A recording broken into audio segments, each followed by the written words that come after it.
सुल्तान Salahuddin Ayyubi किस तरह बाल बाल कत्ल होने से बचा। सुल्तान ने किस तरह एक जानी दुश्मन को अपना पक्का दोस्त बनाया और जंगी सल्तनत किस तरह टूट के बिखर गई, जाने आज की वीडियो में। चलिए शुरू करते हैं।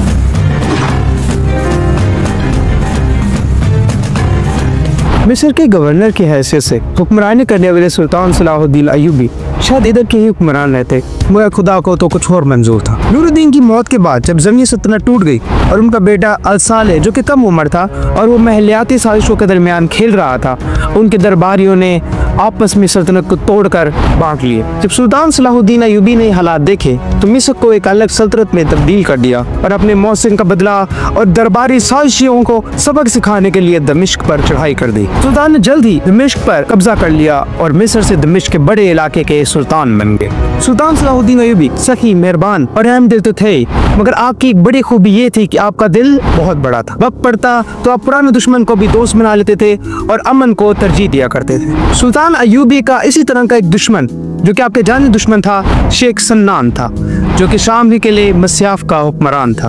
शेख सन्नान फिरका बातनिया का लीडर था। ये फिरका आम इंसानों को जबरदस्त कातिल बनाता था, क्योंकि ये कातिल शशीश का ज्यादा इस्तेमाल करते थे। इस वजह से इनको हशाशिन कहने लगे, जो कि इंग्लिश में आकर असैसिन्स बन गया, जिसका मतलब होता है खूनी कातिल।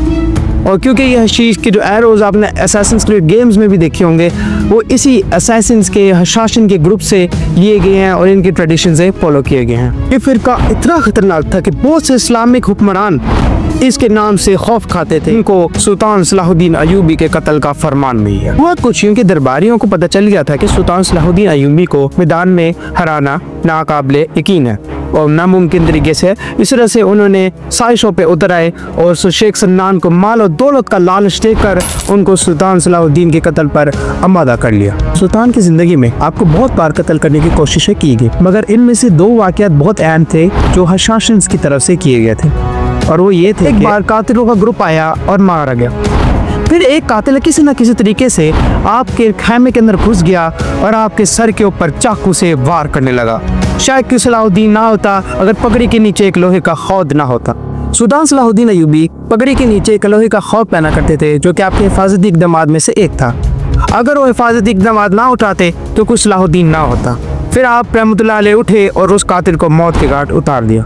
इस तरीके से 3 कातिल आपकी ज़िंदगी के पीछे पड़े और इसी रात में आप ये देख के बहुत हैरान हुए, परेशान हुए और समझ गए थे कि अगर इस चीज़ को ख़त्म करना है, अपने ऊपर से मौत की तलवार को हटाना है, तो शेख सन्नान को हमेशा के लिए सफ़ाई हस्ती से और रास्ते से हटाना होगा। तो आप रहमतुल्लाह अलैह ने बहुत बड़ी फौज लेकर मस्याफ किले का मुहासरा कर लिया, जहाँ शेख सन्नान हुक्मरान। दूसरा वाक़या कुछ यूँ था कि एक दिन सुल्तान सलाहुद्दीन अय्यूबी के खैमे में आप उठे और आपको महसूस हुआ कि कोई आपके खैमे में है, लेकिन जब आपकी आंख खुली तो आपने देखा कि दिए और चिराग बुझे हुए थे। आपने मुहाफिजों को आवाज़ दी और दिए चिराग रोशन करवाए और आप ये देखकर हैरान हो गए कि आपके तकी के नीचे एक चाकू था और उसके साथ एक लिफाफा था। उसके अंदर लिखा हुआ था, बादशाह सलामत, आप हमारे रहम करम पर हैं, जरा होश कीजिए। इस वाक़ये ने सुल्तान सलाहुद्दीन अय्यूबी को बहुत हैरान कर दिया और अपने दुश्मन की दीदा दलेरी से मुतासर होकर आपने शेख सन्नान को अपना दोस्त बना लिया। कुछ मौरिखीन लिखते हैं कि ये वाक़या झूठ है और कुछ मौरिखीन लिखते हैं कि इस तरीके से नहीं हुआ था।